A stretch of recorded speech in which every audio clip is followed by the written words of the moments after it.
Hi, my name is Ryan Lane. Welcome to my review channel. So for today's movie review, I will be discussing Triple Frontier, a 2019 Netflix release. Anyway, it stars Ben Affleck, Pedro Pascal, Oscar Isaac, Garrett Hedlund, and Charlie Hunnam. So basically this film revolves around a bunch of ex-military service members who decide to basically perform an illicit raid on a drug dealer in Brazil. And yeah, so basically this film details that. So I guess let me start off with the fact that the cast, they are really good. Like, they really sort of walk the fine line of showing how they're struggling to sort of maintain what sense of morality and dignity they have left, while also sinking into further moral depravity as they try desperately to get the money out.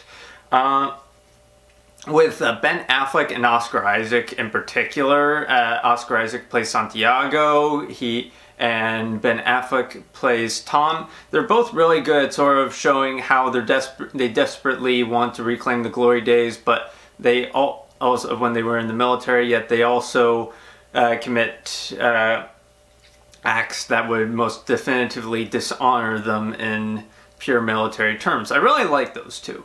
The rest of the cast, while they don't get quite as much meat to chew into in terms of material, but they're still good. All the actors do a good job well. And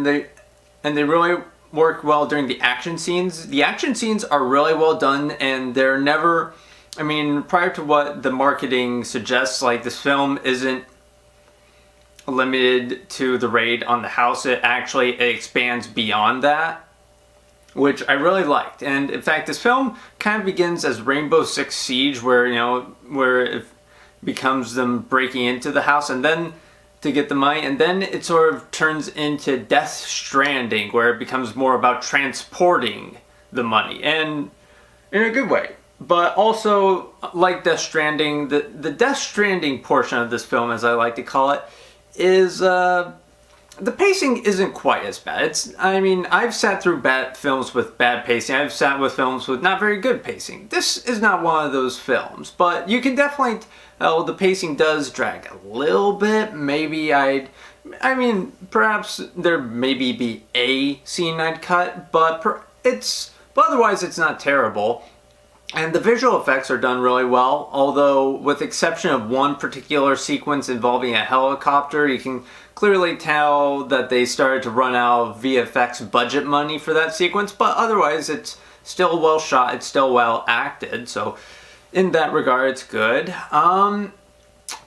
Yeah, so I guess there's not much more to say about Triple Frontier. Basically just good acting, good enough writing. It's nothing to write home about. It's just a no-nonsense thriller. You know, here are your characters, here are their needs, and here's how they're going to fulfill those needs. Simple as that. And the action is good. It's coherent. It's not beset by poor shaky cam.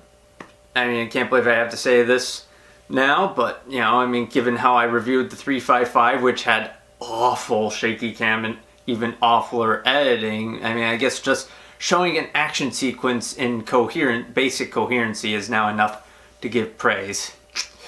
But anyway, with that all in mind, I will be giving Triple Frontier 3.5 out of 5 stars. Anyway, thank you for watching. Have a good rest of your day.